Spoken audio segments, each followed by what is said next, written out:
Hi everyone, welcome to Shyam institute. Daily current అఫైర్స్లో భాగంగా ఈ రోజు ఉన్నటువంటి ఇంపార్టెంట్ కరెంట్ అఫైర్స్ ఒకసారి చూద్దాము. సో ఫస్ట్ వన్ చూసినట్లయితే సిఈసి ఈసీ ఎంపికలో సిజేఐ ఉండరు అని చెప్పేసి ఒక చట్టాన్ని తీసుకురావడం జరిగిందండి. అంటే జనరల్గా రాజ్యసభలో ప్రవేశపెట్టడం జరిగింది ఒక బిల్లుని. సో దీనికి సంబంధించి ప్రధాన న్యాయమూర్తి బదులు కేంద్ర మంత్రి మరో వివాదాస్పదమైన బిల్లును తెచ్చిన కేంద్రం అని చెప్పి చెప్తున్నారు. అంటే ఏదైతే దీన్ని మనము పాలిటీలో చదువుకుంటామండి. సో మనకి ఏదైతే chief election commission of India ఉంటుందో, ఈ యొక్క చీఫ్ ఎలక్షన్ ఆఫ్ ఇండియాకి సంబంధించి దాంట్లో చీఫ్ ఎలక్షన్ కమిషనర్ని అండ్ మిగతా ఒక ఇద్దరు సభ్యులండి కమిషనర్ను ఈ ఎంపిక చేసే బాధ్యత ఎవరిది అని చెప్పేసి గత కొంతకాలం నుంచి వివాదాస్పదంగా ఉందండి. సో అంతకుముందు సుప్రీంకోర్టు ఆఫ్ ఇండియా దీని మీద ఒక జడ్జిమెంట్ కూడా ఇవ్వడం జరిగింది. ఏమని సార్ ఆ జడ్జిమెంట్ ఇచ్చింది అంటే, సో ఏదైతే ఈ యొక్క నియామకాలలో ఏదైతే మనము ఈ యొక్క చీఫ్ ఎలక్షన్ కమిషన్ ఆఫ్ ఇండియాని నియమించే నియామకాలలో లేదా సభ్యులు నియమించే నియామకాలలో ఖచ్చితంగా ప్రధానమంత్రి నేతృత్వంలో ప్రధానమంత్రి, లోక్సభకు సంబంధించిన విపక్ష పార్టీ అధినేత, చీఫ్ జస్టిస్ ఆఫ్ ఇండియా వీళ్ళ ముగ్గురు ఉండాలి అని చెప్పేసి సుప్రీంకోర్టు ఆఫ్ ఇండియా గతంలో ఉద్ఘాటించింది. సో దానికి నీరు కారుస్తూ సో నిన్న రాజ్యసభలో ఒక బిల్లును ప్రవేశపెట్టడం జరిగింది. సో కొత్తగా వచ్చినటువంటి లా మినిస్టర్ ఎవరైతే ఉన్నారో అర్జున్ రామ్ మేఘ్వాలా గారు ఒక బిల్లును ప్రవేశపెట్టడం జరిగింది. సో ఆ బిల్లులో ఈ యొక్క చీఫ్ ఎలక్షన్ కమిషనర్ని కానివ్వండి, సభ్యులను కానివ్వండి, ఇలాంటి వారిని ఎన్నుకునే అధికారం అనేది సో ప్రధానమంత్రి నేతృత్వంలో ప్రధానమంత్రి, లోక్సభలో విపక్ష అధినేత అండ్ కేంద్ర మంత్రి మండలిలో ఒక మంత్రి ఉంటారు అని చెప్పేసి సవరణ చేసి తీసుకురావడం జరిగిందండి. సో దీని మీద మనం ఎగ్జామ్ పాయింట్ ఆఫ్ వ్యూలో సో ఒక బిట్ ఎక్స్పెక్ట్ చేయొచ్చు. ఇటీవల కాలంలో తరచుగా వార్తల్లో ఉంది. మీరు పాలిటీ చదువుకునేటప్పుడు election commission of India, so it is a constitutional body, అదొక రాజ్యాంగబద్ధ సంస్థ అండి. సో దాని గురించి చదువుకునేటప్పుడు స్టాటిక్ పార్ట్తో పాటుగా అంటే మీరు ఏదైతే పాలిటీ పాయింట్ ఆఫ్ వ్యూలో భాగంగా కరెంట్ ఈవెంట్లో ఏం జరిగిందని కూడా మీరు లింక్ చేసుకొని చదువుకోవాలి. సో ఇక్కడ మనం ఒకసారి చూసినట్లయితే సో ప్రధాన న్యాయమూర్తి బదులు కేంద్ర మంత్రి ఉంటారు అని చెప్పేసి వీళ్ళు చెప్పడం జరుగుతుందండి. సో ఇది వివాదాస్పదంగా ఉంది. ఇప్పుడు ఇది రాజ్యసభలో ప్రవేశపెట్టారు బిల్లుని. సో దీనికి సంబంధించి మనం చూసినట్లయితే ఫస్ట్ మనము ఎలక్షన్ కమిషన్ ఆఫ్ ఇండియా గురించి డిస్కస్ చేద్దామండి. ఆ తర్వాత ఇప్పుడు ఏం జరిగిందో కరెంట్ ఈవెంట్స్లో భాగంగా మనం డిస్కస్ చేద్దాం. సో మనము ఏదైతే మనకి ఎలక్షన్ కమిషన్ ఆఫ్ ఇండియా అండి, ఎలక్షన్ కమిషన్ ఆఫ్ ఇండియా దీన్ని ఎప్పుడు సార్ స్టార్ట్ చేశారు అంటే 1950 జనవరి 25వ తారీఖున ఎలక్షన్ కమిషన్ ఆఫ్ ఇండియాని ఫ్రేమ్ చేయడం జరిగిందండి. సో అంటే స్థాపించడం జరిగింది. సో మీ అందరికీ తెలిసిందే జనవరి 25 అంటే నేషనల్ ఓటర్స్ డేని సెలబ్రేట్ చేస్తూ ఉంటాం. సో అదేవిధంగా దీని యొక్క హెడ్ క్వార్టర్ వచ్చేసరికి మనకి ఢిల్లీలో ఉంటుందండి. సో ఆ యొక్క ఎలక్షన్ కమిషన్ ఆఫ్ ఇండియా యొక్క బంగ్లా పేరు అండి. సో ఆ యొక్క బంగ్లా పేరు ఏంటి సార్ అంటే నిర్వచన సదన్ అని చెప్పేసి అంటాం. చాలా ఎగ్జామ్లు అడిగిన సందర్భాలు ఉన్నాయండి. సో ఆ బిల్డింగ్ పేరేంటి అని చెప్పేసి సో మనకి నిర్వచన్ సదన్ అని చెప్పేసి అంటాం. ప్రజెంట్ ఎలక్షన్ కమిషన్ ఆఫ్ ఇండియాలో మొత్తం 3 సభ్యులు ఉంటారండి. ఒకళ్ళేమో చీఫ్ ఎలక్షన్ కమిషనర్, ఇద్దరేమో కమిషనర్లు ఉంటారు. వాళ్ళల్లో ఒక ఆయన రాజీవ్ కుమార్ గారు అని చెప్పేసి ప్రజెంట్ చీఫ్ ఎలక్షన్ కమిషనర్గా ఉన్నారు. ఈయన 25వ చీఫ్ ఎలక్షన్ కమిషనర్గా చేస్తూ ఉన్నారండి. 25th అండి. ఆ పాయింట్ కూడా మనం గుర్తుంచుకోవాలి. చాలా ఎగ్జామ్లు అడిగారు ఎన్నో వ్యక్తి అని చెప్పేసి 25th అండి చీఫ్ ఎలక్షన్ కమిషనర్గా ఉన్నారు. మరి మిగతా ఇద్దరు కమిషనర్ ఎవరు సార్ అంటే ఒక ఆయన వచ్చేసరికి అరుణ్ గోయల్ అని చెప్పేసి ఒక వ్యక్తి ఉన్నారు. ఇంకొక ఆయన వచ్చేసరికి అనూప్ చంద్ర పాండే అని చెప్పేసి ఉన్నారండి. వీళ్ళ ముగ్గురు కలిపితేనే ఎలక్షన్ కమిషన్ ఆఫ్ ఇండియా అని చెప్పేసి అంటాం. అయితే దీనికి సంబంధించి ఈ యొక్క వ్యక్తుల నియామకం అండి, ఏదైతే మనకి చీఫ్ ఎలక్షన్ కమిషనర్ కానివ్వండి, కమిషనర్లు కానివ్వండి, వీళ్లను నియమించే అధికారము సాంప్రదాయబద్ధంగా అంటే గతంలో కేంద్ర ప్రభుత్వం, కేంద్ర సర్కారు కొంతమంది పేర్లను రెఫర్ చేస్తుందండి ప్రెసిడెంట్ ఆఫ్ ఇండియాకి. ప్రెసిడెంట్ ఆఫ్ ఇండియా వాళ్ళని అపాయింట్మెంట్ చేసేవారు గతంలో. సో ఇప్పుడు అలా కాదు, అలా చేయకూడదు అని చెప్పేసి, ఎందుకంటే ఇది రాజ్యాంగబద్ధ సంస్థ కదా, అలా చేయకూడదు. సో ఇది కరెక్ట్ కాదు, దీనికి వేరే చట్టం చేసేంత వరకు అంటే వేరే ఒక కొత్త చట్టం చేసేంత వరకు ప్రధానమంత్రి నేతృత్వంలో లోక్సభలో opposition leader plus chief justice of India వీళ్ళ ముగ్గురు నేతృత్వంలో ఎంపిక జరగాలి అని చెప్పేసి జస్టిస్ జోసెఫ్ నేతృత్వంలోని ధర్మాసనం సో ఈ ఇయర్ స్టార్టింగ్లో చెప్పిందండి. సో ఇలా ఉండాలి అని చెప్పేసి వీళ్ళ ముగ్గురు ఎంపికలు. అయితే నిన్న బిల్లులో ఏం చేశారు అంటే పిఎం ఉంటారు, అదేవిధంగా లోక్సభలో అపోజిషన్ పార్టీకి సంబంధించినటువంటి వ్యక్తి ఒక ఆయన ఉంటారు, ఇప్పుడు చీఫ్ జస్టిస్ ఆఫ్ ఇండియా ఉండాలని చెప్పేసి మనకి సుప్రీంకోర్టు చెప్పింది కదా. సో ఇక్కడ చీఫ్ జస్టిస్ ఆఫ్ ఇండియాకు బదులు ఒక క్యాబినెట్ మినిస్టర్ అండి, ఆ క్యాబినెట్ మినిస్ట్రీ కూడా ప్రధానమంత్రి రిఫర్ చేసిన వ్యక్తే ఉంటారు అని చెప్పి చెప్తున్నారు. సో అంటే ఏంటి, ఇక్కడ ఏదైనా ఒక డెసిషన్ మేకింగ్ తీసుకునేటప్పుడు మెజారిటీ చూస్తారు. పిఎంఓకైనా అదేవిధంగా క్యాబినెట్ సెక్రటరీ వీళ్ళిద్దరిదే కదా మెజారిటీ, అంటే కేంద్ర ప్రభుత్వం నియంత్రణలో పనిచేస్తాడు అని చెప్పేసి విపక్షాలు ఆరోపణ. అంటే కేంద్ర ప్రభుత్వానికి అనుకూలంగా ఈ చట్టాన్ని చేసుకున్నారు అని చెప్పేసి విపక్షాల యొక్క ఆరోపణ. సో అందువల్ల ఈ ప్లేస్లో ఏదైతే క్యాబినెట్ మినిస్ట్రీ అంటారో, సో కేంద్ర మంత్రి ప్లేస్లో ఖచ్చితంగా చీఫ్ జస్టిస్ ఆఫ్ ఇండియా ఉండాల్సిందే అని చెప్పేసి విపక్షాలు పట్టుబడుతున్నాయి. సో దీని మీదేమో లోక్సభలో ఇలా నిన్న ప్రవేశపెట్టడం జరిగిందండి లా మినిస్ట్రీ గారు. సో అది వివాదాస్పదంగా ఉంది. సో ఎట్లయినా సరే మీరు బిల్లు పాస్ చేసినా సరే సుప్రీంకోర్టు అనేది దానికి కూడా విచక్షణ అధికారం ఉంటుంది కదా, అంటే రాజ్యాంగాన్ని మౌలిక స్వరూపాన్ని దెబ్బతినకూడదు అని చెప్పేసి ఇలాంటి చట్టాలు చేస్తే ఖచ్చితంగా సుప్రీంకోర్టు చివరికి కొట్టేస్తుందని చెప్పేసి విపక్షాల వాళ్ళ యొక్క వాదన. సో అందువల్ల మనం గుర్తుంచుకోవాల్సింది, సో వీళ్ళ పేర్లు గుర్తుంచుకోండి, వివాదాస్పదంగా ఉంది కాబట్టి. సో అదేవిధంగా ఇక్కడ మనం చూసినట్లయితే ఈ యొక్క ఏ నేతృత్వం అండి, సో ఇలా ఉండాలి అని చెప్పేసి జస్టిస్ జోసెఫ్ నేతృత్వంలో సుప్రీంకోర్టు ఆఫ్ ఇండియా ఉద్ఘాటించడం జరిగింది. సో ఇందులో మనం చెప్పుకున్నామండి ఎలక్షన్ కమిషన్ ఆఫ్ ఇండియా అనేది ఇది ఒక కాన్స్టిట్యూషనల్ బాడీ, అంటే ఇది ఒక రాజ్యాంగబద్ధ సంస్థ అని చెప్పేసి డిస్కస్ చేశాం. అదేవిధంగా ఏదైతే రాజ్యాంగంలోని ఆర్టికల్ 324 నుంచి 329 వరకు అండి, సో రాజ్యాంగంలోని 324 నుంచి 329 వరకు ఎలక్షన్ కమిషన్ ఆఫ్ ఇండియా యొక్క ఎవరైతే వాళ్ళకి వాళ్ళ యొక్క అధికారాలు కానివ్వండి, వాళ్ళ నియామకాలు కానివ్వండి, వాళ్ళ జీతభత్యాలు కానివ్వండి, వాళ్ళకి సంబంధించిన విశేషాలు మొత్తం ఈ యొక్క ఆర్టికల్స్లో పొందుపరిచారు.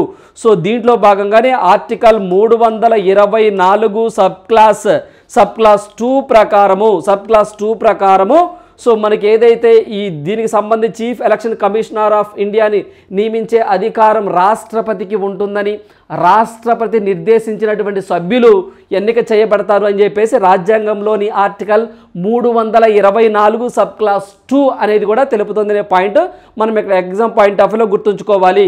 సో ఇక్కడ మనం చూసినట్లయితే అనూప్ చంద్ర పాండే గారు, సో ఈ అనూప్ చంద్ర పాండే గారు 2024 అండి, సో మనకి 2024 అంటే నెక్స్ట్ ఇయర్ అండి 2024 సో ఫిబ్రవరిలో ఇతని యొక్క పదవీ కాలం అయిపోతుందండి. సో అందువల్ల వేరే వ్యక్తిని పెట్టడానికి ఇప్పుడు ఈ చట్టాన్ని తీసుకొస్తున్నారని, ఈ చట్టాన్ని మేము ఒప్పుకోము అని చెప్పేసి లోక్సభకు ఏదైతే మనకి అపోజిషన్ పార్టీ వాళ్ళు ఆరోపణలు చేస్తామన్నారు. సో అందువల్ల ఖచ్చితంగా ఎలక్షన్ కమిషన్ ఆఫ్ ఇండియా గురించి మనం ఎగ్జామ్ పాయింట్ ఆఫ్ ఒక బిట్ ఎక్స్పెక్ట్ చేయొచ్చు. సో అందువల్ల ఇవన్నీ కూడా మనం గుర్తుంచుకోవాల్సినటువంటి విషయాలు. రైట్, సో నెక్స్ట్ వన్ చూద్దాము. సో నెక్స్ట్ వన్ చూసినట్లయితే సుప్రీంకోర్టులో ప్రవేశానికి సుస్వాగతం అని చెప్పేసి వచ్చిందండి. సుస్వాగతం అనగానే అందరిని ఆహ్వానించడం అని చెప్పేసి కాదండి, అంటే ఆహ్వానించడమే. బట్ ఏంటి సార్ అంటే సుస్వాగతం అనేది ఒక యాప్ అండి, సో ఒక వెబ్ పోర్టల్ అనమాట.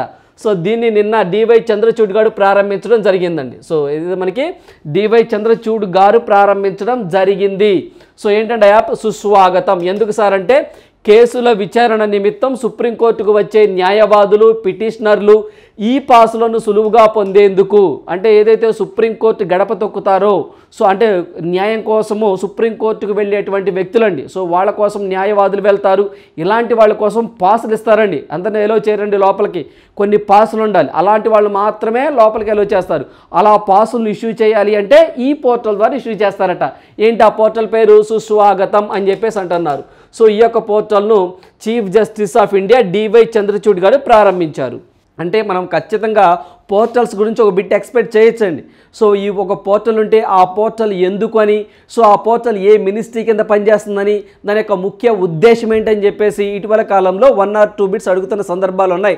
సో అందువల్ల సుస్వాగతం అనే పోర్టల్ ఇటీవల కాలంలో ఎవరు ప్రారంభించారు అని అడగొచ్చండి. That is Supreme Court of India chief justice ఎవరైతే ఉన్నారో డివై చంద్రచూడ్ గారు, అతను ప్రారంభించడం జరిగింది. సో ఈ పాసులను ఇష్యూ చేసే ఉద్దేశంతో. సో సుప్రీంకోర్టు ఆఫ్ ఇండియా అని చెప్పేసి అన్నాం కాబట్టి ఇటీవల మనం చూసినట్లయితే సుప్రీంకోర్టు ఆఫ్ ఇండియా అండి. సో మన ఇటీవల కాలంలో మనం చూసినట్లయితే సుప్రీంకోర్టు ఆఫ్ ఇండియా సో 2023 ఫిబ్రవరి 4వ తారీఖు అండి. సో మనకి ఫిబ్రవరి 4వ తారీఖున ఇది ఏర్పడి 73వ అండి.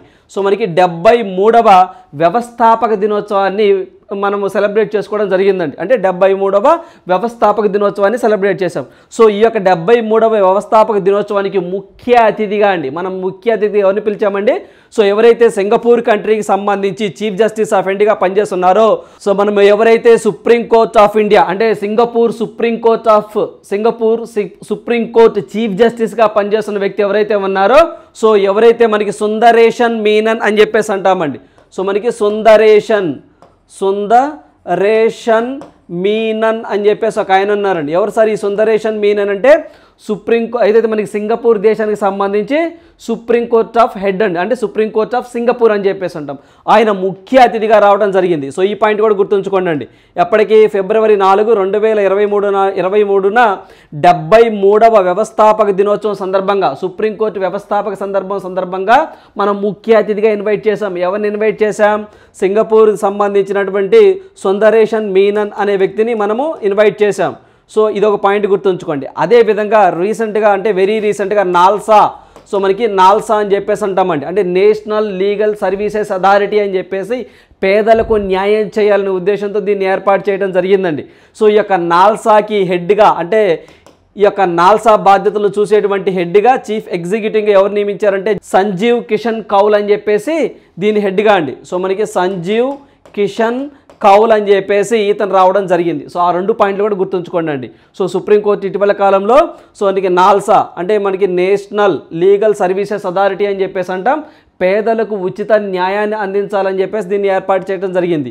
దీనికి హెడ్గా, అంటే దీని హెడ్గా ఎవరుంటారు సార్ అంటే సుప్రీంకోర్టులో చీఫ్ జస్టిస్ ఆఫ్ ఇండియా తర్వాత అత్యంత సీనియర్గా ఉన్నటువంటి ఎవరైతే జస్టిస్ ఉంటారో ఇతను దీనికి హెడ్గా ఉండడం జరుగుతుంది. ఎవరున్నారు ఇప్పుడు ప్రజెంట్ అంటే మనకి ప్రజెంట్ సంజయ్ కిషన్ కౌల్ అనే వ్యక్తి ఉన్నారు. సో ఈ పాయింట్ ఒకటి గుర్తుంచుకోండి. అదేవిధంగా మనకి ఇటీవల కాలంలోనే కొలీజియం వ్యవస్థ అని చెప్పేసి అంటామండి, అంటే వివిధ రాష్ట్రాల హైకోర్టుల్లో న్యాయమూర్తులను నియమించే అధికారం, అదేవిధంగా సుప్రీంకోర్టుకు న్యాయమూర్తులను ఎంపిక చేసే బాధ్యత మొత్తం వీళ్ళకి మొత్తం 5 సభ్యులు ఉంటారండి. ఈ 5 సభ్యులు కలిపిస్తేనే మనం కొలీజియం వ్యవస్థ అంటాం.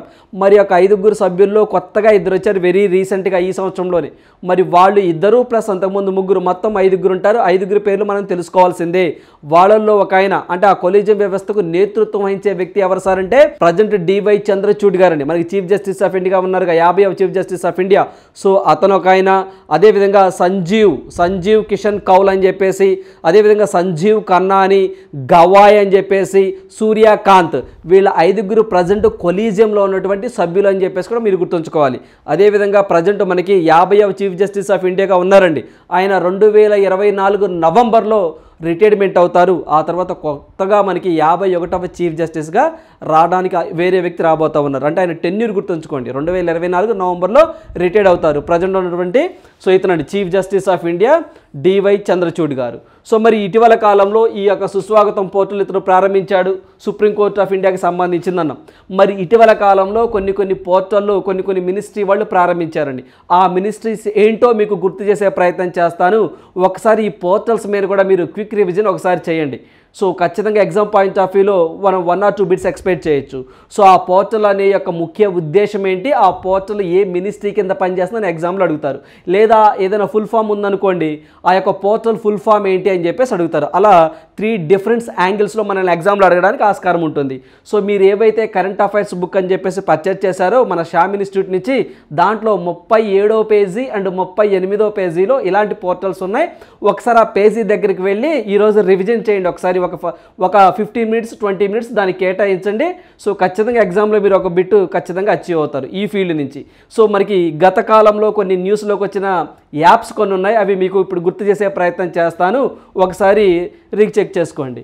స్టడీ ఇన్ ఇండియా అనే ఒక పోర్టల్ని తీసుకురావడం జరిగిందండి. వెరీ రీసెంట్గా స్టడీ ఇన్ ఇండియా అనే పోర్టల్ని మినిస్ట్రీ ఆఫ్ ఎడ్యుకేషన్ వాళ్ళండి, ధర్మేంద్ర ప్రధాన్ నేతృత్వంలో దీనిని ఎవరైతే మనకి ఎక్స్టర్నల్ అఫైర్స్ మినిస్టర్, విదేశాంగ మంత్రి జయశంకర్ గారు ప్రారంభించారని చెప్పేసి మనం కరెంట్ అఫైర్స్లో డిస్కస్ చేసాం. సో ఇది ముఖ్య ఉద్దేశం ఏంటి సార్ అంటే విదేశీ వ్యక్తులండి, అంటే విదేశీ విద్యార్థులు మన భారతదేశం వచ్చి చదువుకోవడానికి సో ఉపయోగపడేటువంటి ఒక యాప్ అండి. అంటే వాళ్ళకి సంబంధించిన డీటెయిల్స్ మొత్తం ఈ యొక్క యాప్లో రిజిస్టర్ అయితే మనం ఇక్కడ అడ్మిషన్ ఇస్తాం. అంటే ఇక్కడ మనం మన యొక్క దేశీయ విద్యను ప్రోత్సహించడానికి మినిస్ట్రీ ఆఫ్ ఎడ్యుకేషన్ వాళ్ళు దీన్ని తీసుకురావడం జరిగింది. సో ఏంటి సార్ అంటే స్టడీ ఇన్ యాప్. తర్వాత రాజ్ మార్గ్ యాత్ర అని చెప్పేసి ఒక పోర్టల్ను ప్రారంభించడం జరిగిందండి. ఎవరు సార్ ఈ యొక్క పోర్టల్ను ప్రారంభించారంటే national highway authority of India అని చెప్పేసి మినిస్ట్రీ ఆఫ్ హైవేస్ కింద పనిచేస్తుందండి. వీళ్ళు దీన్ని ప్రారంభించారు. అంటే నేషనల్ హైవేకి సంబంధించినటువంటి సమాచారం మొత్తాన్ని ఈ యాప్లో మనం తెలుసుకోవచ్చు. అంటే ఫర్ ఎగ్జాంపుల్ మనం ఒక హైవే మీద వెళ్తూ ఉన్నప్పుడు మన బైక్ స్పీడ్ ఎంతలో వెళ్తుంది, మన కారు ఎంత స్పీడ్లో వెళ్తుంది, సో అలర్ట్స్ ఇస్తూ ఉంటుందండి. అంటే ఏమైనా ప్రమాదాలు జరిగే ఆస్కారం ఉంటుంది, స్పీడ్ తగ్గించుకోండి అని చెప్పేసి చెప్పేసి. సో దానికి సంబంధించిన పక్కలో ఉన్నటువంటి ఆ చుట్టుప్రక్కల ఉన్నటువంటి హాస్పిటల్స్ కానివ్వండి, స్పీడ్ బ్రేకర్ల సమాచారం కానివ్వండి, అన్నీ మన మొబైల్ యాప్కి అలర్ట్స్ రూపంలో వస్తూ ఉంటాయి మనం వెళ్తూ ఉన్నప్పుడు. ఇలాంటి సర్వీసెస్ మొత్తము ఈ యొక్క రాజ్ మార్గ్ యాత్ర అనే పోర్టల్ ద్వారా మనం పొందవచ్చు. ఏ మినిస్ట్రీ సార్ అంటే మినిస్ట్రీ ఆఫ్ సో మనకి రోడ్స్ అండ్ హైవేస్ మినిస్ట్రీ కింద ఈ యాప్ అనేది ప్రారంభించడం జరిగింది. అదేవిధంగా ఉల్లాస్ యాప్ అని చెప్పేసి ఇది కూడా అంతేనండి, మినిస్ట్రీ ఆఫ్ ఎడ్యుకేషన్ కింద పనిచేస్తుంది. ఈ ఉల్లాస్ యాప్ దేనికి సార్ అంటే ఏదైతే మనకి న్యూ ఎడ్యుకేషన్ పాలసీని, దీనికి సంబంధించి నూతన విద్యా విధాన్ని స్ట్రెంథెన్ చేయడం కోసము సో ఎడ్యుకేషన్ ఆఫ్ ఎక్సలెన్సీని సంబంధించి దగ్గరగా 300 ఇన్స్టిట్యూషన్స్ను ఈ పరిధిలోకి తీసుకొచ్చి క్వాలిటీ ఎడ్యుకేషన్ అందించాలనే ఉద్దేశంతో దీనిని మనకి మినిస్ట్రీ ఆఫ్ ఎడ్యుకేషన్ ప్రారంభించడం జరిగింది. సో ఉల్లాస్ అంటే ఫుల్ ఫామ్ ఏంటి సార్ అంటే you means understanding life long learning for all in security అని చెప్పేసి అంటామండి. సో దాని ఫుల్ ఫామ్ కూడా మనం గుర్తుంచుకోవాలి. Ministry of education Dharmendra Pradhan గారు దీన్ని ప్రారంభించడం జరిగింది. అదేవిధంగా ప్రశస్త్ అనే ఒక యాప్ ఉందండి. సో ఈ యాప్ ఎందుకు సార్ అంటే వికలాంగుల కోసం అండి. సో వికలాంగులకు సంబంధించిన సర్టిఫికేట్లు పొందడం కానివ్వండి, వాళ్ళకి సంబంధించిన వెల్ఫేర్ స్కీమ్స్ గురించి కానివ్వండి, మొత్తం ఈ యొక్క పోర్టల్లో నిక్షిప్తమై ఉంటుంది. వాళ్ళ యొక్క సేవలకు అంటే వాళ్ళకి ఏమైనా ఇబ్బందులు ఉంటే ఈ యొక్క ప్రశస్త్ యాప్లో వాళ్ళు అప్లోడ్ చేస్తే ఆ సమస్యను ఫైండ్ అవుట్ చేస్తూ ఉంటారు. ఇది ఏ మినిస్ట్రీ సార్ అంటే మినిస్ట్రీ ఆఫ్ ఎడ్యుకేషన్ కింద పనిచేస్తుంది. అదేవిధంగా వేదిక్ హెరిటేజ్ పోర్టల్ అని చెప్పేసి దీన్ని మినిస్ట్రీ ఆఫ్ హోమ్ అఫైర్స్ ప్రారంభించడం జరిగిందండి. అంటే వేదాలలో ఉన్నటువంటి సారాన్ని మొత్తాన్ని, వేదాల గురించి ఈ యొక్క పోర్టల్ అనేది తెలుపుతుంది. అదేవిధంగా యువా పోర్టల్ అని చెప్పేసి సైన్స్ అండ్ టెక్నాలజీ మినిస్ట్రీ కింద ఇది పనిచేస్తూ ఉంటుంది. దీన్ని ప్రారంభించడం జరిగిందండి. సో ఈ యొక్క ఎవరైతే మనకి ఈ యొక్క అంకుర సంస్థల్లో పెట్టుబడులు పెట్టేటువంటి వ్యక్తులు కొత్త స్టార్టప్ కంపెనీస్ని టెక్నాలజీ పరంగా సపోర్ట్ చేయడానికి యువా అనే పోర్టల్ తీసుకురావడం జరిగింది. అదేవిధంగా ఈ శ్రమ పోర్టల్ అని చెప్పేసి ఈ శ్రమ పోర్టల్ అండి. సో మనకి ఏదైతే ministry of social justice and empowerment కింద ఇది పనిచేస్తూ ఉంటుంది. సో ఎవరైతే బిలో పావర్టీ లైన్ కింద ఉండి సో మనకి ఎవరైతే ఇన్ఫార్మల్ సెక్టార్లో ఉంటారో అలాంటి వ్యక్తుల కోసం ఈ యొక్క ఈ శ్రమ పోర్టల్ అనేది తీసుకురావడం జరిగింది. అదేవిధంగా పుష్ప పోర్టల్ అని చెప్పేసి అంటామండి. So ministry of power, so మనకి కరెంట్ పవర్ అండి, పవర్ మినిస్టర్. సో ఈ మినిస్ట్రీ కింద ఇది పనిచేస్తూ ఉంటుంది. ఇది విద్యుత్ రంగానికి సంబంధించినటువంటి ఒక మొబైల్ యాప్. తర్వాత సాగర్ సేతు యాప్ అని చెప్పేసి ఇది మినిస్ట్రీ ఆఫ్ షిప్పింగ్ వాళ్ళు తీసుకురావడం జరిగిందండి. సో ప్రజెంట్ మనకి మినిస్ట్రీ ఆఫ్ షిప్పింగ్ సర్బానంద్ సోనావాల్ గారు కానివ్వండి, సో ఈ యొక్క సాగర్ సేతుకు సంబంధించి ఇది షిప్పింగ్ మినిస్ట్రీ కింద పనిచేస్తుందన్నాం. మరి ప్రజెంట్ ఎవరు సార్ మరి షిప్పింగ్ మినిస్ట్రీగా అంటే సర్బానంద సోనావాల్ అనే వ్యక్తి ఉండడం జరిగిందండి. సో అందువల్ల ఇటీవల కాలంలో ఇవన్నీ కూడా న్యూస్లో వచ్చినటువంటి యాప్స్ మీకు గుర్తు చేసే ప్రయత్నం చేశాను. ఖచ్చితంగా సో 36, 37, 38 పేజీ మీరు కరెంట్ అఫైర్స్ బుక్ ఒకటి మనం ప్రొవైడ్ చేశామండి.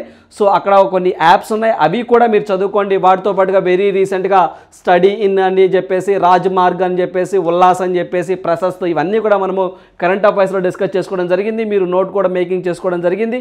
మీకు ఇచ్చిన పీడిఎఫ్లో కూడా ఇవన్నీ ఉన్నాయి. సో ఈ యొక్క టాపిక్ మీద ఒకసారి క్విక్ రివిజన్ చేయండి. 1 or 2 బిట్స్ మనం ఎక్స్పెక్ట్ చేయొచ్చు. సో ఈరోజు మళ్ళీ సుస్వాగతం వచ్చింది.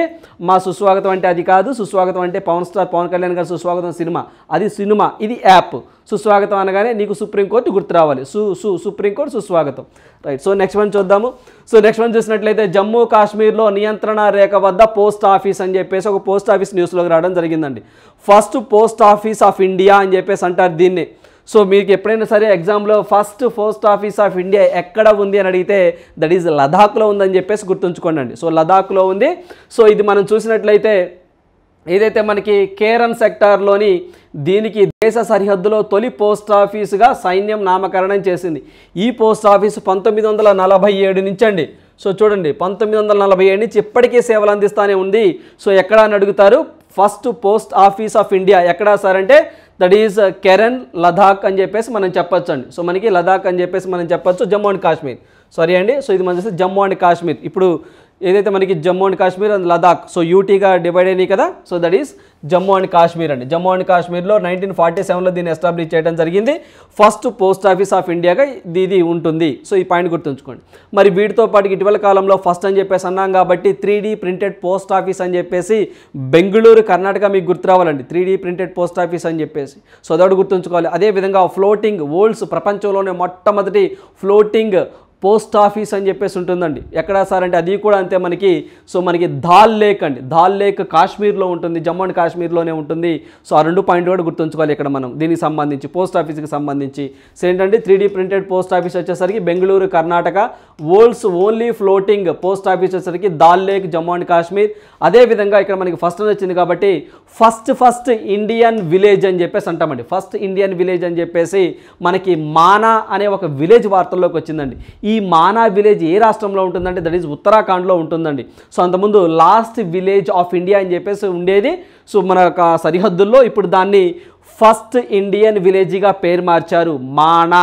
ఈ మానా ఎక్కడ సార్ అంటే ఉత్తరాఖండ్ అని చెప్పేసి గుర్తుంచుకోండి. ఉత్తరాఖండ్నే దేవభూమి అంటారని, 2017లో గంజాయి సాగు లీగలైజ్ చేసిన స్టేట్ ఉత్తరాఖండ్ అని చెప్పేసి ఇటీవల కాలంలోనే మనకి ఉత్తరాఖండ్ అనగానే అక్కడ మనకి ఇక్కడ ఏదైతే మనకి భూమంతా కుంగిపోయి సో అక్కడ బేటల వారినట్టు వార్తల్లోకి వచ్చిందండి. సో అది ఆ ప్లేస్ ఎక్కడ అని చెప్పేసి అని అడుగుతారు.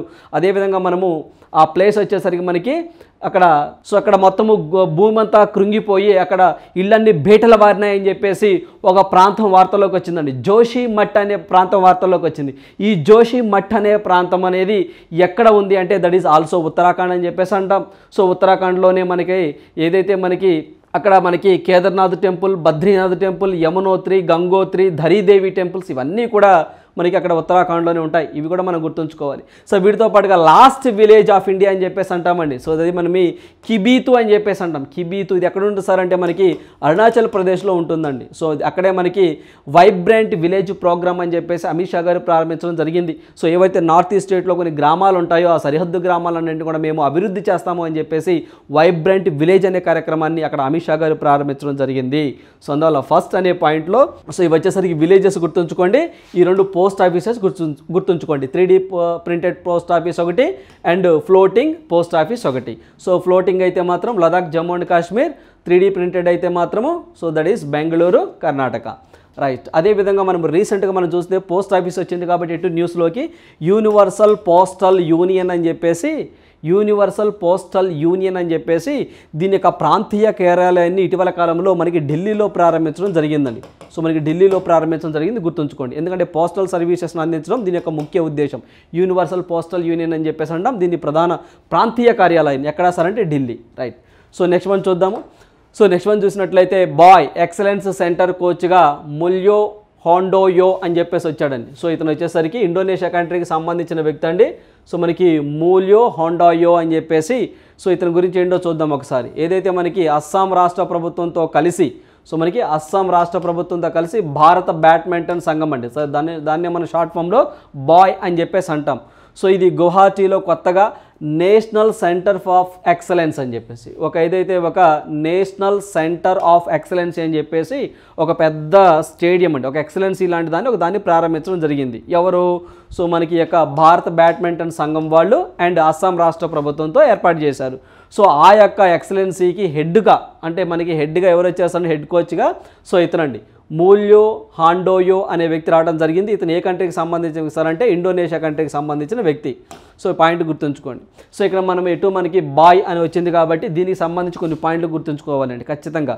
సో మనకి బాయ్ అంటే బ్యాడ్మింటన్. సో మనకి బ్యాడ్మింటన్ అండి. బాయ్ అంటే భారత బ్యాడ్మింటన్ అసోసియేషన్ అని చెప్పేసి అంటాం. సో ఇది ఎప్పుడు సార్ అంటే 1934లో ఏర్పడటం జరిగింది. దీని ప్రధాన కేంద్రాలయం ఢిల్లీలో ఉంటుందండి. ప్రజెంట్ ఈ యొక్క బాయ్ యొక్క హెడ్ అంటే ప్రెసిడెంట్ ఎవరు సార్ అంటే హిమంత్ బిశ్వాస్ శర్మ అని చెప్పేసి అనే వ్యక్తి ఉండడం జరిగింది. దీని హెడ్ క్వార్టర్ ఢిల్లీ. సో ఇది మనం గుర్తుంచుకోవాలండి.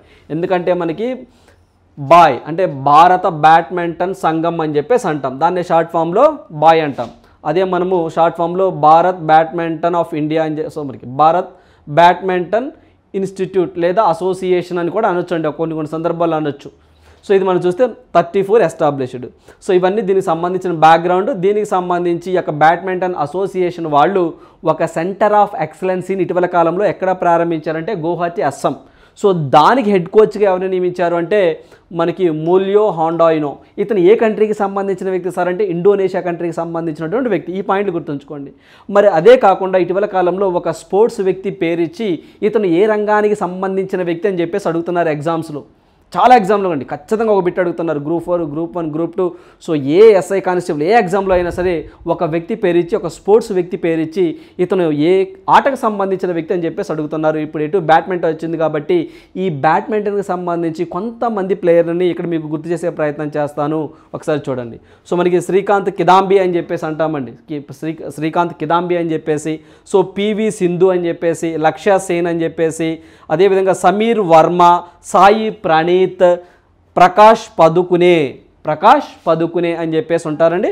సో వీళ్ళు కొంతమంది పేర్లేనండి. సో ఇలాంటివి మీరు ఎగ్జామ్ పాయింట్ ఆఫ్లో మీరు ఖచ్చితంగా చదువుకోవాలి. ఒక స్పోర్ట్స్ వ్యక్తి పేరిస్తారు, అతను ఏ ఆటకు సంబంధించిన వ్యక్తి అంటారు. సో ఇక్కడ మీకు కొన్ని పేర్లు మాత్రమే ఇచ్చాను, ఎందుకంటే బ్యాడ్మింటన్ అని చెప్పేసి వచ్చింది కాబట్టి. అంటే ఈ పాయింట్ ఆఫ్ వ్యూలో మీరు చదువుకోవాలి అని చెప్పేసి కూడా మీకు కొంత అవేర్నెస్ ఉండాలండి. రైట్. సో నెక్స్ట్ వన్ చూద్దాము. సో నెక్స్ట్ వన్ చూసినట్లయితే Indian defence ministry to replace Microsoft OS with Maya. So present మనకి ఇండియన్ డిఫెన్స్ మినిస్ట్రీ ఎవరు ఉన్నారండి మన డిఫెన్స్ మినిస్ట్రీగా ప్రజెంట్ రాజ్నాథ్ సింగ్ గారు ఉండడం జరిగింది. మీ అందరికీ తెలిసిందే, రాజ్నాథ్ సింగ్ గారు డిఫెన్స్ మినిస్ట్రీగా ఉన్నారు. మరి యొక్క డిఫెన్స్ మినిస్ట్రీకి సంబంధించి మనం ఏవైతే యొక్క డిఫెన్స్ మినిస్ట్రీ వాళ్ళు మొన్నటిదాకా మైక్రోసాఫ్ట్కి సంబంధించి విండోస్ ఆపరేటింగ్ సిస్టమ్ని వాడుతున్నారండి. సో ఇది ఎట్లా కాదు అంటే దీనికి సంబంధించి మైక్రోసాఫ్ట్ అంటే అమెరికా వాడికి కదండి. సో కొంత సెక్యూరిటీస్ ఇష్యూస్ ఉన్నాయని చెప్పేసి ఇట్లా కాదని చెప్పేసి మనం ఒక ఆపరేటింగ్ సిస్టమ్ని మనమే తయారు చేసుకున్నామండి. ఆ యొక్క ఆపరేటింగ్ సిస్టమ్ పేరు ఏంటి సార్ అంటే మాయా అండి. పేరే మాయా అండి, సర్వం మాయా. అంటే సర్వం మాయా అంటే అది వేరండి. జీవితం కొంచెం ఇబ్బందుల్లో ఉంటే అంతా మాయా అంటాం, ఈ మాయా వేరండి. ఏంటి సార్ అంటే దీని గురించి చూద్దామండి. సో ఇటీవల కాలంలో డిఫెన్స్ మినిస్ట్రీ వాళ్ళు ఏ ఆపరేటింగ్ సిస్టమ్ని యూజ్ చేస్తున్నారు వెరీ రీసెంట్గా ఎగ్జామ్లో అడిగితే మాయా అని గుర్తుంచుకోండి. సో దీని బ్యాక్గ్రౌండ్ ఒకసారి చూద్దాము. ఓఎస్ మీన్స్ ఆపరేటింగ్ సిస్టమ్ అంటామండి. So OS means operating system. అదేంటి సార్ అనుకుంటారేమో, నో ఖచ్చితంగా కంప్యూటర్ అవేర్నెస్ గురించి మనల్ని మెయిన్స్ పాయింట్ ఆఫ్ వ్యూలో, SI constable mains point of వ్యూలో కనీసం 2 బిట్లు, మ్యాక్సిమం 3-4 బిట్లు అడుగుతున్న సందర్భాలు ఉన్నాయండి. వైఫై అంటే ఫుల్ ఫామ్ అంటే ఏంటి, ఇన్పుట్ డివైస్ అంటే ఏంటి, అవుట్పుట్ డివైస్ అంటే ఏంటి, మోడమ్ అంటే ఏంటి, బూటింగ్ అంటే ఏంటి, మానిటర్లో రకాలేంటి, ఎల్ఈడి అంటే ఏంటి, నెట్వర్క్కు సంబంధించి లోకల్ ఏరియా నెట్వర్క్ అని, ల్యాన్ వ్యాన్ ఫుల్ ఫామ్ ఏంటి అని చెప్పేసి ఇలా ఎగ్జామ్లో అడుగుతున్న సందర్భాలు ఉన్నాయి. సో అందువల్ల మీరు ఖచ్చితంగా ఆపరేటింగ్ సిస్టాలకు సంబంధించి బేసిక్గా కనీసం మీ దగ్గర కొంతవరకు కూడా కంప్యూటర్ అవేర్నెస్కి సంబంధించి కూడా కొంత చదువుకోవాలండి మీరు ఖచ్చితంగా. ఎందుకంటే 3-4 బిట్లు అంటే మామూలు విషయం కాదండి. ఎందుకంటే తెలంగాణకు సంబంధించి మెయిన్స్ ఎగ్జామ్లో అడిగిన సందర్భాలు ఉన్నాయి, ప్రిలిమ్స్లో అడిగిన సందర్భాలు ఉన్నాయి. మనకి 2019లో కూడా మనకి 2-3 బిట్లు కంప్యూటర్ అవేర్నెస్ మెయిన్ గురించి అడిగారండి. ఆపరేటింగ్ సిస్టమ్ అంటే ఏంటి, బూటింగ్ అంటే ఏంటి, కంపైలర్ అంటే ఏంటి, సో మనకి ఓపెన్ సోర్స్ అంటే ఏంటి, హార్డ్వేర్ అంటే ఏంటి, కింది వాటిలో ఇచ్చిన వాటిలో హార్డ్వేర్ డివైస్ కానిదేంటి, సాఫ్ట్వేర్ డివైస్ కానిదేంటి, కింద ఇచ్చిన ఆప్షన్లో ఆపరేటింగ్ సిస్టమ్ అంటే ఏంటి, ఇలా అడుగుతున్న సందర్భాలు ఉన్నాయి. సో అందువల్ల మనం ఖచ్చితంగా ఎగ్జామ్ పాయింట్లో మనం తెలుసుకోవాలండి. వాటిలో సంబంధించింది ఓఎస్ అంటే ఆపరేటింగ్ సిస్టమ్. సో ఈ యొక్క ఆపరేటింగ్ సిస్టమ్కి సంబంధించి ఓల్డ్ది మనం మైక్రోసాఫ్ట్ విండోస్ అని చెప్పేసి వాడుతూ ఉన్నారు. సో దాని ప్లేస్లోకి ఇప్పుడు మాయా ఓఎస్ అని చెప్పేసి దీన్ని ప్రజెంట్ వాడుతున్నారు మినిస్ట్రీ వాళ్ళు, డిఫెన్స్ మినిస్ట్రీ వాళ్ళు. అది కూడా గుర్తుంచుకోండి. అదేవిధంగా ఇదేంటి సార్ అంటే ఓపెన్ సోర్స్ అబుండెంట్ సాఫ్ట్వేర్ అంటామండి. అంటే ఓపెన్ సోర్స్ సాఫ్ట్వేర్ అంటాం. అంటే సెక్యూరిటీ పరంగా చాలా స్ట్రిక్ట్గా, అంటే మనకి సెక్యూరిటీ పరంగా అంటే ఎటువంటి సైబర్ అటాక్ చేసినా సరే తట్టుకునేటువంటి క్యాపబిలిటీ కలిగి ఉంటుంది, అడ్వాన్స్డ్ ఫీచర్స్ ఉంటాయి, చాలా సెక్యూర్గా ఉంటుందని చెప్పేసి దాని మీనింగ్. సో మాయా గుర్తుంచుకొని సరిపోతుంది. సో ఇది దీనికి సంబంధించింది. మరి డిఫెన్స్ మినిస్ట్రీ వార్తల్లోకి వచ్చింది కదా, మరి డిఫెన్స్ మినిస్ట్రీ ఇటీవల కాలంలో ఏ మినిస్ట్రీతో టైఅప్ అయిందా అంటే ఒకసారి చూడండి. సో ఆల్రెడీ మీరు నోట్స్ రాసుకున్నారు, ఒకసారి గుర్తు చేసే ప్రయత్నం చేస్తాను. ఇటీవల కాలంలో డిఫెన్స్ మినిస్ట్రీ వాళ్ళు ఫసాయితో టైఅప్ అయ్యారండి. అంటే ఫసాయి అంటే food safety and standards authority of ఇండియాతో టైఅప్ అయ్యారు. ఎందుకు, మిల్లెట్స్ వాడకాన్ని ప్రోత్సహించాలనే ఉద్దేశంతో ఈ డిఫెన్స్కి సంబంధించి వ్యక్తులు ఎవరైతే ఉంటారో, అంటే మన జవాన్లు, ఆర్మీ, ఇలాంటి నేవీ, ఎయిర్ ఫోర్స్ వీళ్ళంతా కూడా సో ఖచ్చితంగా వాళ్ళు తీసుకునే ఫుడ్లో మిల్లెట్స్ ఎక్కువగా ఉండాలి అని చెప్పేసి ఫసాయి వాళ్ళు డిఫెన్స్ మినిస్ట్రీతో టైఅప్ అయ్యారు. ఆ పాయింట్ ఒకటి గుర్తుంచుకోండి. FSSAI, food safety standards authority of India, it is a statutory body. So 2006లో యాక్ట్ వచ్చింది, 2008 నుంచి ఫోర్స్లోకి రావడం జరిగింది. హెడ్ క్వార్టర్ వచ్చేసరికి ఢిల్లీ. ప్రజెంట్ దాని యొక్క ఎండీ అండ్ సిఇఓ గంజీ కమలవర్ధన్ రావు అనే వ్యక్తి ఉన్నారు. ఫసాయి అనగానే రీసెంట్గా 5th state food safety index అని చెప్పేసి ఒక ఇండెక్స్ని రిలీజ్ చేసింది ఆ ఫసాయి వాళ్ళే. సో అది కూడా మీరు ఒకసారి రీచెక్ చేసుకోండి. సో దీంతో పాటుగా ఇక్కడ డిఫెన్స్ మినిస్ట్రీ వచ్చింది కాబట్టి ఫసాయి వాళ్ళతో టైఅప్ అయ్యారు. సో ఇది ఒకటి గుర్తుంచుకోవాలి. అదేవిధంగా మనము డిఫెన్స్ మినిస్టర్ అన్నాం కాబట్టి రాజ్నాథ్ సింగ్ గారు అరుణాచల్ ప్రదేశ్లో సియోమ్ అనే ఒక బ్రిడ్జిని ఇటీవల కాలంలో ప్రారంభించడం జరిగింది. ఈ యొక్క సియోమ్ బ్రిడ్జి ఎక్కడ ఉంటుంది అంటే తవాంగ్ అనే సెక్టార్లో ఉంటుంది, అది ఒకటి గుర్తుంచుకోండి. అదేవిధంగా టార్ముగ్లి అని చెప్పేసి ఒక ఐఎన్ఎస్ యుద్ధ నౌకని మనము మాల్దీవ్స్కి ఫ్రీగా ఇచ్చామండి, డిఫెన్స్ మినిస్ట్రీ వారే ఇచ్చారు మాల్దీవ్స్కి, అది ఒకటి గుర్తుంచుకోండి. అదేవిధంగా ఐఎన్ఎస్ క్రిపన్ అని చెప్పేసి మనము రీసెంట్గా వియత్నాంకి కూడా ఇచ్చామండి. సో అందువల్ల ఇవి కూడా ఇటీవల కాలంలో డిఫెన్స్ మినిస్ట్రీ వార్తల్లో రావడం జరిగింది. సో అందువల్ల ఈ 4 పాయింట్లు కూడా గుర్తుంచుకోండి. ఏంటి సార్ అంటే ఇంకొకసారి చెప్తున్నాను. సో డిఫెన్స్ మినిస్ట్రీ ఫసైవాల్తో టైప్ అయ్యారు, సియోమ్ బ్రిడ్జ్ ఒక దాన్ని ప్రారంభించారు, అదేవిధంగా టార్ముగ్లి అనే ఒక వార్షిప్ను ఒక దాన్ని యుద్ధ నౌకని మనం మాల్దీవ్స్కి ఇచ్చాం, క్రిప్పన్ అని చెప్పేసి వెరీ రీసెంట్గా వియత్నాం కూడా ఇవ్వడం జరిగింది. సో ఇవన్నీ కూడా మనం గుర్తుంచుకోవాల్సినటువంటి అంశాలు. రైట్. సో నెక్స్ట్ వన్ చూద్దాము. సో నెక్స్ట్ వన్ చూసినట్లయితే NITIE Mumbai is now the 21st IIM అని చెప్పేసి న్యూస్లో రావడం జరిగిందండి. సో IIM అంటే ఇండియన్ ఇన్స్టిట్యూట్ ఆఫ్ మేనేజ్మెంట్ అని చెప్పేసి అంటాం. ఇలాంటివి మన భారతదేశంలో ఎన్నిసార్లు అంటే మొత్తం 21 ఉన్నాయండి. ఇది 21వది ఇప్పుడు మీరు చూస్తున్నట్టు. యాక్చువల్గా దీనికి ప్రీవియస్ పేరు ఏంటి సార్ అంటే NITIE అని చెప్పేసి అంటామండి. NITIE దీనికి పేరు మార్చారు. సో ఫస్ట్ NITIE అంటే ఫుల్ ఫామ్ చూద్దామండి ఏంటది. సో NITIE అంటే national institute of industrial engineering అని చెప్పేసి అంటామండి. ఏంటంటే అది national institute of industrial engineering అని చెప్పేసి అంటాం. ఇది ఎక్కడ ఉంటుంది సార్ అంటే ఇది జనరల్గా ముంబైలో ఉంటుందండి, ఇది ముంబైలో ఉంటుంది. దీనికి పేరు మార్చారు, ఏమని IIMగా కన్వర్ట్ చేశారు, ఇండియన్ ఇన్స్టిట్యూట్ ఆఫ్ మేనేజ్మెంట్గా పేరు మార్చారు. సో అంతకుముందు కూడా మనం కరెంట్ అఫైర్స్లో డిస్కస్ చేసుకున్నప్పుడు ఒక 4 డేస్ క్రితం కూడా ఏదైతే మన భారతదేశంలో IITస్కి వీటికి IITస్కి కానివ్వండి IIMస్కి కానివ్వండి విజిటర్గా అంటే ఇప్పుడు అధ్యక్షుడిగా అంటే దాని హెడ్గా ఎవరు ఉండబోతున్నారు అంటే మనకి ప్రెసిడెంట్ అని చెప్పేసి మనం డిస్కస్ చేసుకోవడం జరిగిందండి. 2017 సంబంధించినటువంటి IIM చట్టాన్ని కూడా సవరణ చేశారని, దానికి హెడ్గా విజిటర్గా ప్రెసిడెంట్ ఉంటారని, ప్రెసిడెంట్ హెడ్గా ఉంటారని చెప్పేసి మనం కరెంట్ అఫైర్స్లో డిస్కస్ చేసుకోవడం జరిగింది. అప్పుడు కూడా మనం డిస్కస్ చేసామండి మన భారతదేశంలో మొత్తము IIMs 20 ఉన్నాయని చెప్పేసి, IITs 23 ఉన్నాయని చెప్పేసి మనం డిస్కస్ చేసుకోవడం జరిగింది. ఇప్పుడు IIMs కాస్త 21 అయినాయండి. సో గత 4-5 రోజుల్లో 4-5 రోజుల క్రితం అండి నేను మన భారతదేశంలో మొత్తము IIMలు 20 అని చెప్పాను. ఈరోజు కరెంట్ అఫైర్స్లో 21 అని చెప్తున్నాను. అంటే మీరు ప్రతిరోజు కరెంట్ అఫైర్స్ ఫాలో అయితే ఈ వేరియేషన్ మీకు తెలుస్తుందండి. అదేంటి సార్ మొన్న 20 చెప్పారంటే అప్పుడు ఆ వీడియో నాటికి 20 ఉన్నాయండి, ఈరోజు మారిపోయింది కదా 21 అయినాయి. సో అందువల్ల ప్రతిరోజు కరెంట్ అఫైర్స్ అనే ఒకరోజు ప్రతిరోజు ఒక 1 అవర్ కేటాయించిన కరెంట్ అఫైర్స్కి మీకు అక్కడ లింక్ దొరుకుతుందండి. అంటే ఎలా చదవాలి, సో మీకు ఒక లింక్ లాగా వస్తూ ఉంటుందండి. అప్పుడు మీరు ఆ చైన్ ప్రాసెస్ అనేది ఈజీగా ఉంటుంది, ఒక చైన్ ప్రాసెస్ లాగా ఉంటుంది. అలా కాకుండా కట్టు కాపీ పేస్ట్ అనుకోండి ఇబ్బంది అవుతుంది. సో అందువల్ల ఇక్కడ మనం చూసినట్లయితే ఇది ముంబైకి సంబంధించింది అన్నాను. సరే ముంబైకి సంబంధించిందంటే ఆల్రెడీ ముంబైలో 2 ఉన్నాయండి, ఇది రెండోది ముంబైకి. So already IIM Indian institute of management అని చెప్పేసి నాగపూర్లో ఒకటి ఉంది. ఇప్పుడు Indian institute of management Mumbai అని చెప్పేసి ఇది ముంబైకి సంబంధించి ముంబైలో 2 ఉన్నాయి. సో ఇప్పుడు ఓవరాల్గా చూసుకుంటే మన భారతదేశం మొత్తం మీద 21 ఉన్నాయి, ఇది 21వది. సో ఇక్కడ మనం దీన్ని ఫుల్ ఫామ్ తీసుకున్నాం, ఇండియన్ ఇన్స్టిట్యూట్ ఆఫ్ మేనేజ్మెంట్ అని చెప్పేసి పేరు మార్చారు. సో మనం గత కరెంట్ అఫైర్స్లో డిస్కస్ చేసామండి, మొత్తం 20 IIMs ఉన్నాయి, ఇప్పుడు 1వది వచ్చింది 21. IITs అయితే మాత్రం 23 ఉన్నాయని చెప్పేసి చెప్పాం. సో IIM యాక్ట్ 2007లో సవరణ చేసి దీనికి 2017 చట్టానికి సవరణ చేసి IIMస్కి కానివ్వండి IITస్కి కానివ్వండి నీట్స్కి కానివ్వండి వీటి ముగ్గురికి హెడ్ ఎవరు ఉంటారు సార్ అంటే ప్రెసిడెంట్ ఉంటారు. గుర్తుంచుకోండి ఎవరి యొక్క ఆధ్వర్యంలో ఇవి పనిచేస్తాయి సార్ అంటే ప్రెసిడెంట్ ఆఫ్ ఇండియా అని చెప్పేసి గుర్తుంచుకోండి. అంటే ఈ యొక్క IIMస్కి కానివ్వండి IITస్కి కానివ్వండి డైరెక్టర్లను కానివ్వండి సో ఇలాంటి వాళ్ళని నియమించే అధికారము, తొలగించే అధికారము, వాళ్ళ యొక్క పనిని పర్యవేక్షించే అధికారం కూడా మొత్తం ప్రెసిడెంట్ ఆఫ్ ఇండియాకే ఉంటుందనే పాయింట్ గుర్తుంచుకోండి. వెరీ రీసెంట్ కరెంట్ అఫైర్స్లో వచ్చిందండి. సో మీరు చదివే ఉన్నారు, ఒకసారి గుర్తు చేసుకునే ప్రయత్నం చేయండి. అదేవిధంగా IITs అనగానే మనం చూసినట్లయితే మొట్టమొదటిసారిగా IIT మెడ్రాస్కి సంబంధించి ఒక క్యాంపస్నండి మనము టాంజానియా కంట్రీకి సంబంధించి జాంజీబార్ అనే ఒక ద్వీపకల్పంలో పెట్టామని, అక్కడ ఒక ద్వీపంలో పెట్టామని, దానికి మొట్టమొదటి మహిళా డైరెక్టర్గా ప్రీతి అగల్యంని కూడా నియమించడం జరిగిందని చెప్పేసి మనం కరెంట్ అఫైర్స్లో డిస్కస్ చేసుకోవడం జరిగింది. అదేవిధంగా ఇజ్రాయెల్తో మనం టైఅప్ అయ్యాం. ఇజ్రాయెల్కి సంబంధించి డేటా సెక్యూరిటీ మీద ఇజ్రాయెల్ కంట్రీ వాళ్ళు IIT మెడ్రాస్లోకి ఇంక్యుబేటర్ సెంటర్ని పెట్టామని చెప్పేసి మనం డిస్కస్ చేసుకోవడం జరిగింది. అదేవిధంగా రీసెంట్గా నరేంద్ర మోదీ గారు UAE యునైటెడ్ అరబ్ ఎమిరేట్స్ పర్యటన వెళ్ళిన సందర్భంగా IIT ఢిల్లీని మనం ఒక క్యాంపస్ని అబుదాబి కంట్రీలో మనం పెడతాము అని చెప్పేసి వాళ్ళతో టైప్ అవడం జరిగిందండి. ఇవన్నీ కూడా మనం గుర్తుంచుకోవాల్సిన అంశాలు. అదేవిధంగా ఇందాక మనం చూసినట్లయితే ఏదైతే మనకి ఆపరేటింగ్ సిస్టమ్ మాయా ఆపరేటింగ్ సిస్టమ్ అన్నామా అట్లానే భారోస్ ఆపరేటింగ్ సిస్టమ్ అని చెప్పేసి భారత్ ఆపరేటింగ్ సిస్టమ్ భారోస్ అని చెప్పేసి ఒక ఆపరేటింగ్ సిస్టమ్ అండి, అంటే మన మొబైల్లో వాడేటువంటి ఆపరేటింగ్ సిస్టమ్ దాన్ని కొత్తగా అంటే మనం సొంతగానే క్రియేట్ చేసుకున్నామని చెప్పేసి దానికి ఐఐటి మెడ్రాస్ వాళ్ళే టెక్నాలజీ అని అందించారని చెప్పేసి మనం గత వీడియోస్లో కూడా చెప్పుకోవడం జరిగింది. సో ఇవన్నీ కూడా మీరు గుర్తుంచుకోవాల్సినటువంటి అంశాలు. రైట్. సో నెక్స్ట్ మనం చూద్దాము. సో మనకి ఈరోజు జిఐ ట్యాగ్స్ వార్తల్లోకి రావడం జరిగిందండి. జిఐ ట్యాగ్స్ సో మనకి భౌగోళిక సూచి అని చెప్పేసి అంటాం, జియోగ్రాఫికల్ ఇండికేషన్ ట్యాగ్స్ అని చెప్పేసి కూడా అంటాం. సో ఈ యొక్క ఏంటి సార్ అంటే జమ్మూ అండ్ కాశ్మీర్కి సంబంధించి 2 ఐటమ్స్ నిన్న జిఐటి ట్యాగ్ పొందడం జరిగిందండి. సో ఆ జిఐటి ట్యాగ్స్ ఏంటో ఆ యొక్క వస్తువులు ఏంటో చూద్దామండి.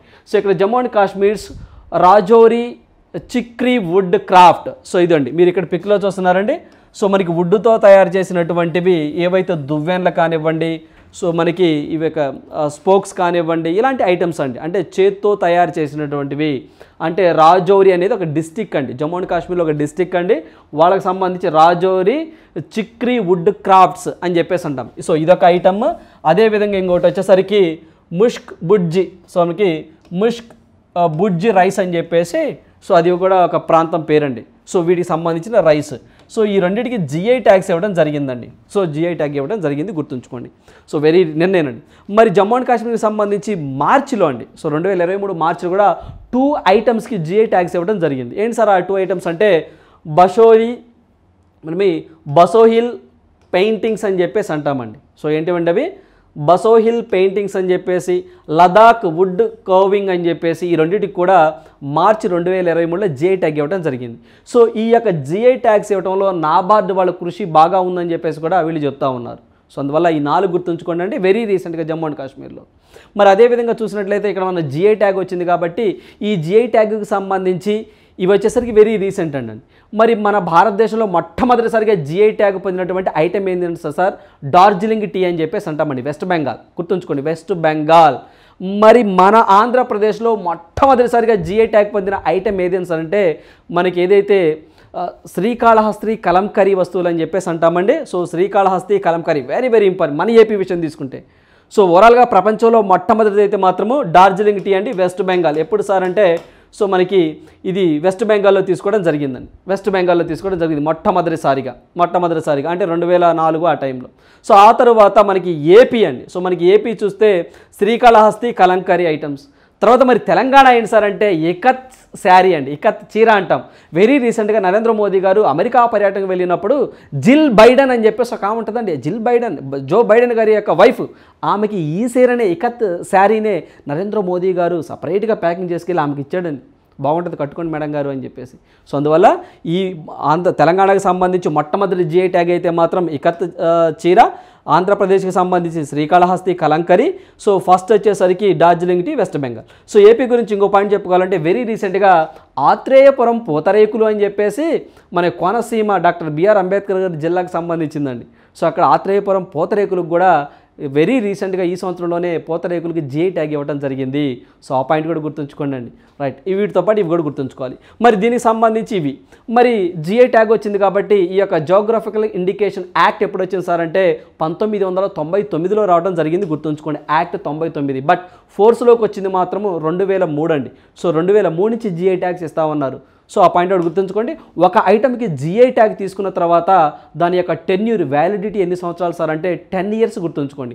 10 ఇయర్స్ అయిపోయిన తర్వాత ఫర్ ఎగ్జాంపుల్ మనకి రీసెంట్గా ఆంధ్రప్రదేశ్కి సంబంధించి ఆత్రేయపురం పూతరేకులకి ఇచ్చారండి, 2023లో ఇచ్చారు. 10 ఇయర్స్ అంటే 2033 వరకు ఆ ఐటమ్స్ను వాళ్ళే ప్రొడక్షన్ చేయాలి, వాళ్ళే మార్కెట్లోకి విక్రయించాలి. ఆ తర్వాత దాని ఎక్స్పైరీ అయిపోతుందండి, మళ్ళీ రెన్యువల్ పెట్టుకోవాలి, మళ్ళీ రెన్యువల్ పెట్టుకుంటే మళ్ళీ ఇస్తారు. సో అందువల్ల వీటి యొక్క టెన్యూర్ ఎంత సార్ అంటే 10 ఇయర్స్ అని చెప్పేసి గుర్తుంచుకోండి.